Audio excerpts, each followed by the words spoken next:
Hello, my name is Ted Meyerson, and I'm a volunteer with AARP Maryland.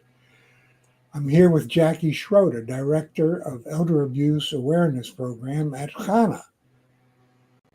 Please tell us a little bit about CHANA and why you titled this interview, Elder Abuse Can Be a Family Affair, and what it means.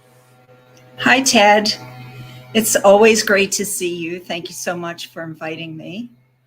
CHANA is an agency of the Associated Jewish Community Federation of Baltimore, and we're about 30 years old. We provide free of charge services, comprehensive services for people who are experiencing or surviving elder abuse, domestic violence, sexual abuse, and forms of trauma. We provide very confidential and wide array of services that are somewhat unusual. We have something called a chat line that's important for people to know in case they feel that they want to reach out for help or even just for consultation, but don't feel it's safe to use their telephone. They can contact us at our website, www.chanabaltimore.org.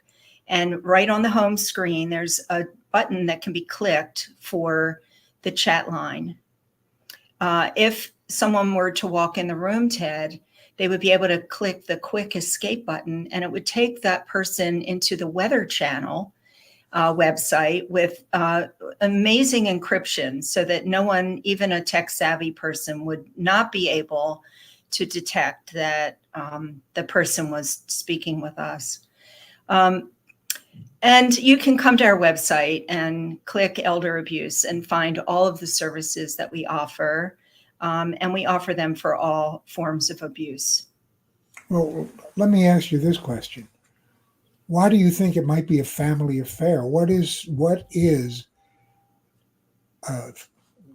elder abuse? Yeah, so those are really two questions. I'll answer the very first question. When we hear about elder abuse, Ted, in the news, it's usually because there's something happening in a facility, in an institution, a long-term care or skilled nursing facility or an assisted living facility.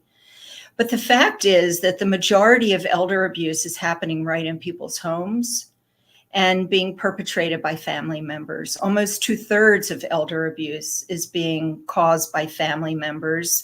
Nearly 50% of those by adult children and grandchildren, and about 20% by spouses.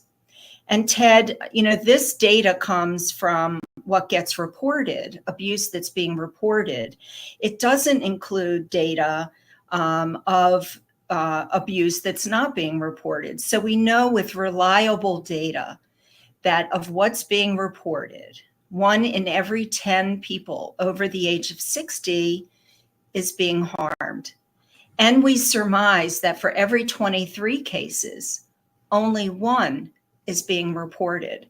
So when you think about how many older people you know and do the math, it's really an epidemic.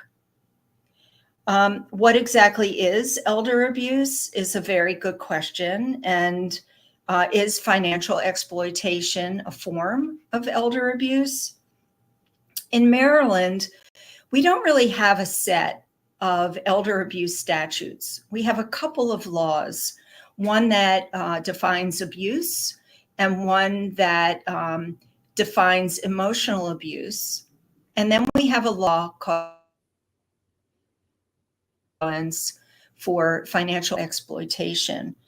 But honestly, these laws are inadequate. And fortunately, a bill was passed last legislative session where the governor signed the bill for us to have an elder abuse task force to review all of the laws. Our law says that, our abuse law says the sustaining of physical abuse by a vulnerable adult. Well, Ted, I've served almost 900 people who did not meet that definition. And vulnerable has a very specific legal definition in Maryland. It means a person doesn't have the capacity to make their own decisions and doesn't have the ability to meet their own daily needs. And also it's limited to physical abuse. And physical abuse is not the number one form of abuse that gets reported. There's a concept called polyvictimization. And what that means, Ted, is a person could be being abused by a multitude of people at the same time, or they might be experiencing a multitude of types of abuse all at the same time. In my experience, I've never served a person who wasn't being abused in at least more than one form. And always that secondary form was emotional, psychological abuse. The World Health Organization and the Elder Justice Roadmap have definitions for elder abuse that I really like, that I think are much more fitting. They define elder abuse as a single or repeated act or lack of appropriate action, that would be neglect, by a caregiver or other person in a relationship. That's a key. Elder abuse is an abuse of a relationship, a dynamic in relationship, where there's an expectation of trust. That's the hallmark, expectation of trust, that causes or creates a risk of harm or distress to an older person. So in other words, Ted, it's a relationship dynamic that's based in my expectation that I ought to be able to trust you. You're my family member, you're my friend, my neighbor, my physician, my fiduciary. These are relationships of trust. And even in the case of financial scams, which can be strangers, but it can also be family members who are financially scamming, the relationship begins with building an emotional bond. And a scammer might not ask for money for a long time until that emotional bond has been formed. And then they might, sort of zoom in now that there's this trust, supposed trust, and start asking for money. Elder abuse is not an accident. It's intentional. And there are a lot of myths about what causes elder abuse. Like one very prevalent myth is that caregiver stress is the cause. In the early 1990s, researchers were looking for the answer, why do people abuse older adults? And they couldn't find an answer. And so they surmised it must be because of caregiver stress. But what elder abuse is, intentionally, is all about power and control. Power and control over another person. In other words, you're going to do what I want you to do, when I want you to do it, how I want you to do it, whether you like it or not, I don't really care. And you are not going to do what I do not want you to do, regardless of what you think. That's very different from the idea that somebody is experiencing stress, like I have experienced when I took care of both of my parents or partnered with them for them to be able to get the help that they needed and the care that they needed. It's very different than that kind of stress. I like to say that if we had 10 older adults needing help, equal level of need, and 10 care partners, equal level of stress, only one will abuse. The data is very reliable that power and control is the reason that people are abusing. And it's why the criminal justice system needs to be partnering in a multidisciplinary or multi-sector way when we're trying to respond to cases of elder abuse.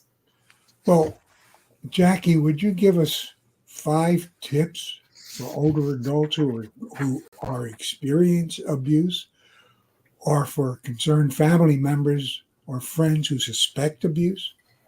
Yeah, be happy to do that.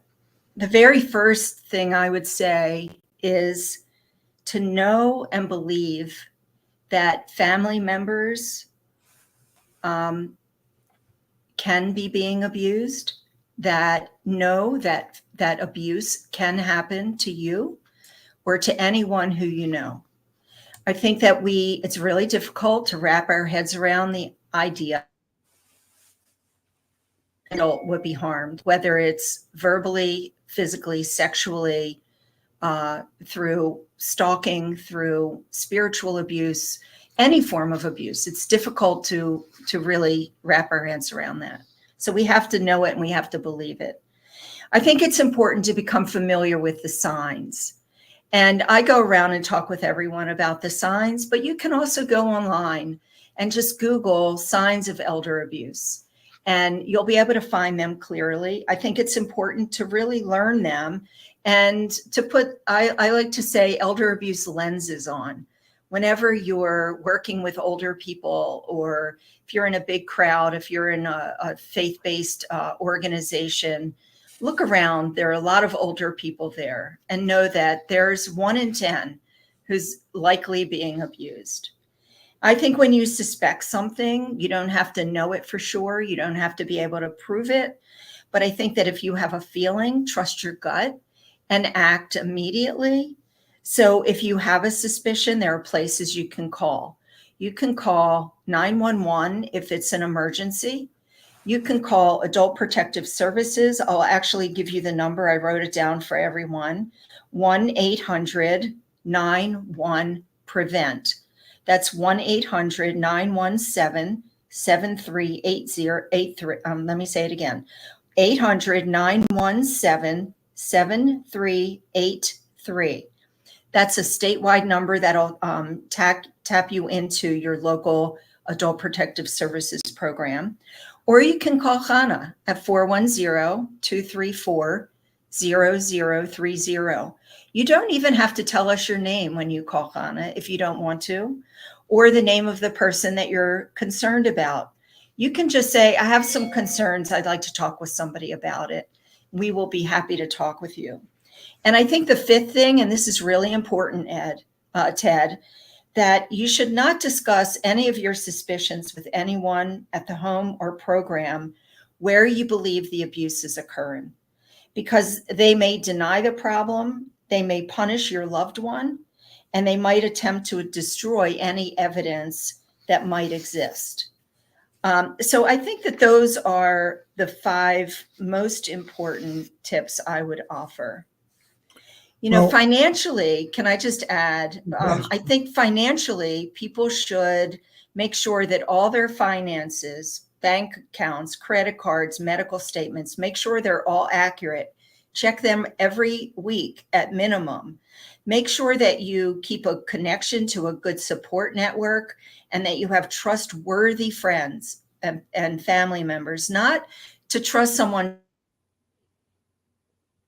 because they're the family, the most educated, but because they are actually the most trustworthy.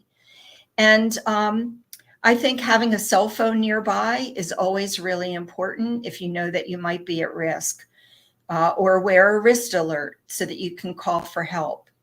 And I think the most important is watch out for signs and get involved to stop it. If you see something, say something. In our office on our wall, we have painted, no one should be a victim. No one should be a perpetrator. Above all else, no one should be a bystander. That's a whole bunch of stuff we just covered. And it's really important that people be aware that elder abuse is out there. And it's not by strangers. It can be by family members. So I want to thank you on behalf of AARP. And I know you guys do great work at CHANA. And I hope you can continue to do that great work, helping elders who have been abused. Thank you again. Thank you so much, Ted. It's always great to see you.